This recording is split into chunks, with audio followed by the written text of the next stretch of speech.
તો સમગ્ર દેશમાં ગાજેલા મોરબી ટોલનાકા કાંડની તપાસમાં મુખ્ય આરોપીઓને ઝડપવામાં જ પોલીસ નિષ્ફળ ગઈ હોય તેવી સ્થિતિ પેદા થઈ છે। મોરબી કાંડમાં ફરિયાદ નોંધાયાના 1 મહિના બાદ પણ મુખ્ય 3 આરોપીઓને પોલીસ નથી પકડી શકી। ટોલનાકા કાંડના 5 આરોપીઓમાંથી ફક્ત 2ની જ ધરપકડ કરવામાં આવી છે। જોકે ટોલનાકા કાંડમાં સંડોવાયેલા મુખ્ય 3 આરોપીઓ 1 મહિના બાદ પણ પોલીસ પકડથી દૂર હોવાને લઈને પોલીસની તપાસ સામે સવાલ ઉઠી રહ્યા છે। ટોલનાકા કાંડના 3 મુખ્ય આરોપી હજી સુધી ફરાર છે। બીજી બાજુ ઝડપાયેલા 2 આરોપીઓના રિમાન્ડ પૂરા થતા તેમને જેલમાં મોકલવામાં આવ્યા છે। મહત્વનું છે કે આરોપીઓએ ગૌચરની જમીન પર ગેરકાયદેસર ટોલનાકું બનાવી પસાર થતા વાહનો પાસેથી પૈસા ઉઘરાવી રહ્યા હતા।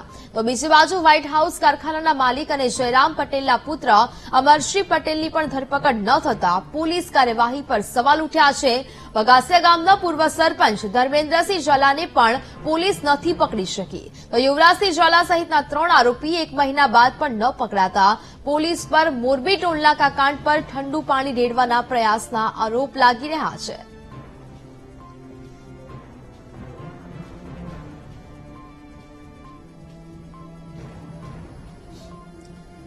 સંવાદદાતા હર્નિશ ફોન લાઈન પર જોડાયા છે।